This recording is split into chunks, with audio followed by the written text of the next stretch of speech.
Welcome to this tutorial video, and what I've done here is actually shown how you actually configure an aim dash if you're going to be using it with a simulator. So this is an MXP Strada which I'm configuring for use in iRacing, and hopefully this video gives you a great idea of how you can customize your view and set up every different aspect that works for you. So I hope you really enjoy this video. So here we are in Race Studio 3 and we're going to set up an AIM MXP Strada for use with iRacing.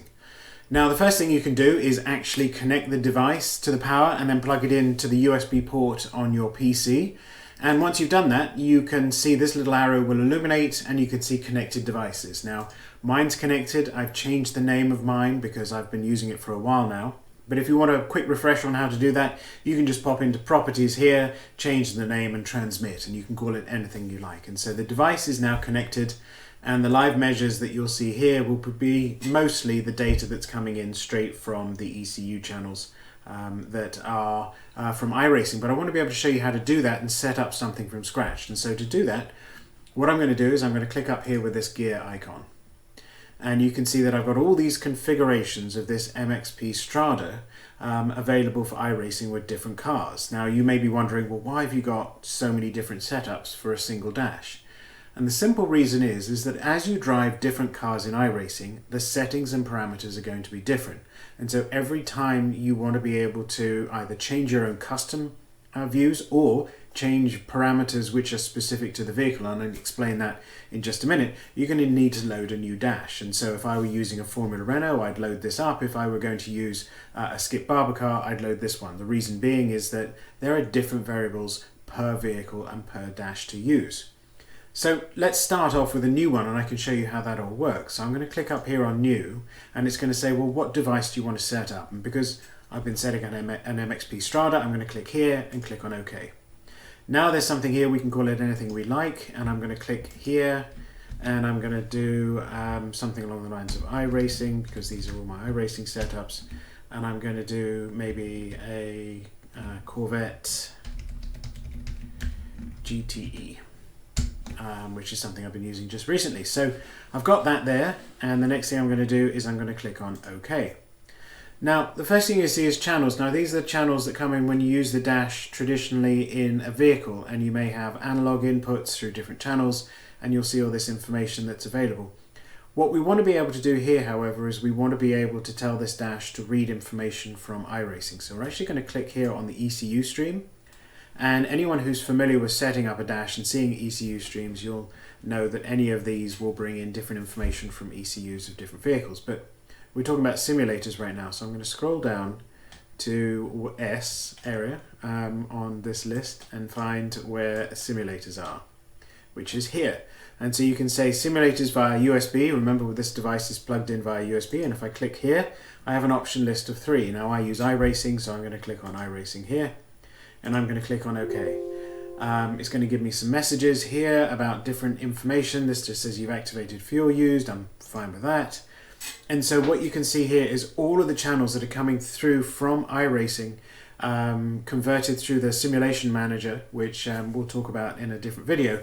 And you can see that all of that is now available here for you to be able to then plug into your dash. So that's the first thing. Now you've got all your channels to be able to use. Now I'm setting up an MXP Strada. I also have a shift light module, which I'm using to be able to understand predictive segments. So if I'm doing better or worse on a lap, I will see different information. So if I go to that setting to set that up, I need to go to CAN expansion. So if I click here on expansions, this is where if you had a traditional dash setup, you may be adding things like a GS dash if you have an Evo 4S, or you may be adding in other variables. But here I'm going to add the shift light module, which is here, and I'm just going to click on OK, and it's going to ask me what I want to configure. Do I want it to tell me the shifts points, or do I want to use it for predictive? Now I'm going to use predictive for the simple reason that I also have those shift lights on the actual MXP Strada itself, and so I'm going to say use for predictive time. I'm going to go in here and say I want it plus minus best time at 0.1 seconds. This means with these 10 LEDs, if I'm 1 second up, all of these will be lit green. If I'm 1 second down, all of these will be lit red. And so every one of these is a 0.1 increment. It's just a quick visual way of being able to see how you're doing as you're progressing through your laps. And so I'm going to leave that there. which leaves the next parameter to be able to set up. Now you can configure all of these with math channels, but typically you'll probably work on shift lights and alarms as next. We don't want to set an alarm just yet, so we're going to cancel out of that there.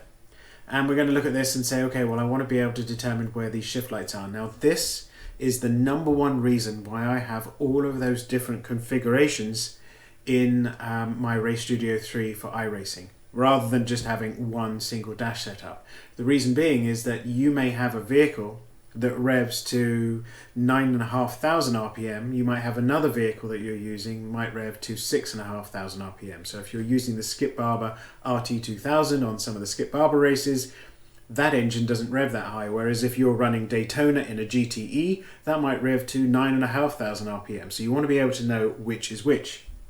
To be able to configure that, you can either just click in each of these and change, or you can click on this gear icon here, and it will give you the option of changing how that shows up. Again, two options that are available here. The first is that you can change these individually by clicking in them and saying this is where I want that RPM range to be. You can also click in and say I want the lights to show up in a certain way. Or you can click here on the graph and it will allow you to be able to model it for you. Now some people like RPMs that sort of go in an arc, and some people like it in terms of a progressive sort of number that builds up as this one is showing right now. And so lots of options to be able to use. Now to save time in this demonstration, I actually have the shift lights already made. You can export any shift lights that you've set up. So I'm going to click on import and I'm going to find the one that I'm setting up here, which is this Corvette. I'm going to click on open. It says this is correctly imported, and here are how my dash lights are set up now. Now I have this so they actually appear in an arc. You can see it if I go here, that this is how I have the dash lights set up. And so as it gets progressively more towards max RPM, the lights progress on either side. So that's how I've set that up, and I'm fine with that. Which leaves me with the last thing that I want to be able to do here is to click up here in display. Now this is the display I use. Here you're going to find a layout of two different types. Now this is if you're using this MXP Strada in a street car, because you can configure it to be able to give you additional information that's coming in from a street car, like engine warning light, for example, or your washer fluid is low. But we're setting this up for racing, and so what we'd like to do is to go to this set 1, where these pages are more familiar from a racing point of view. And so all sorts of different options that you can set up. All of these are configurable for how you want to be able to use them. But what I'm going to do is I'm going to set this up so that we can see some simple sort of information on screen. And so I'm actually going to set up this rally page. It's not necessarily applicable to rallying. It's going to be on a GTE car, but that doesn't matter. This is where you get into user preference. So there's the setup first and foremost. And so the first thing we need to do is to be able to make sure that our shift indicator here with the RPMs, or just the RPM indicator, is right. This currently shows for 18,000 RPM, but if we go back to the shift lights, we notice that we max out here at 7,100 RPM. So we probably want the this to be a different amount. So I can scroll down here, click on this little icon here, and I'm probably going to make that 8,000. So that's more accurate to what we want to see. Next thing we're going to do is start adding components of data that we want to be able to see as we're looking at our dash. And so if you remember, we set up that ECU. Now those channels are available here on this ECU setting, and we can add them. So the first thing I want to do is actually add in this box the gear that we're in. And so if I click here, you'll notice that this changes to a hand and it's grabbing. Notice the icon, and if I drag that, I can drag that over and just drop it in here. Now I've got the gear, and this will be every time I change gear, I'll see that, which is great. Next thing I want to be able to see is a little bit of information about speed. So I could say, for example, I wonder how fast I'm going, so I can grab that and I can drop that maybe in here. And so we're going to drop that in here. Now's a time to take a pause if you're setting up your dash, because if you're looking at this in the UK, or if you're looking at this in the United States, you're going to notice that says kilometers per hour. We use miles per hour, and so we want to change that. The reason I didn't change at the beginning is that this is something which is important because it will apply to many of the channels and making them specific to you. For example, I don't want to see kilometers per hour, and I don't want to see a decimal point because I don't care if I'm going 32.5 miles an hour or 32 miles an hour. I just want to see the general speed. And so what I need to do is click up here on the ECU stream. I click back in here, and I'm going to go to speed. Now you notice here that it says kilometers per hour. and with a decimal of 0.1. If I click in there, and then I double click it, now I've got the option of being able to change it. And I can change the name, I'm not bothered about doing that, but there's two things I want to change. Here I want to change that to miles per hour, and here I don't want any decimal place. If I click on save, that will change. Oop, too many clicks there. And you'll notice now that that says vehicle speed in miles per hour. If I go back to the display, now I've got miles per hour, no decimal point, which is exactly what I wanted to be able to see. Now I can start adding additional parameters in here as well. And so one of the ones that I like is the lap channels, because this is useful. And so I can add in some additional information for me here, which is I want to be able to see best time. If I go up here, I want to be able to see the current lap time, which here, and maybe plus minus best time, which I'm going to drop into here, like that. And so that's my lap time information. I'm a very simple sort of dash setup, so I don't want necessarily much more than this, so I can go in and I can change some other parameters as well. So I want to be able to go back to the ECU, and the only other things I really want to be able to see in this model here, for example, is fuel level, just in case running an endurance race, and I want to see how much of that fuel I have left, which I can do there. So now that's set up as how much I want to be able to see. Now these have got decimals. If I want to change this to litres to gallons, I can do that. If I want to change the decimal, I can do that. We just go back to that ECU setup that we've created previously. I can also change the names of things as well. So if, for example, I don't like the fact that it says fuel level without a space, I can just click on this little icon here and I can change it. And if I click out of it, now you can see it's fuel dash level. But you can change it to any name. That was just for demonstration purposes. It's just, you can change it any name and any variable that you want to be able to see in there. Plus you can configure any of these in terms of colors. If I right click on it, I can change the settings and the colors of it as well. But generally speaking, that's how that's set up now. It's nice and simple. As I'm driving around, I can basically see how my lap times are. I can see my shift points. I can see how much fuel I've got left. I can see how fast I'm going. And then I can use the shift light module as a predictive indicator.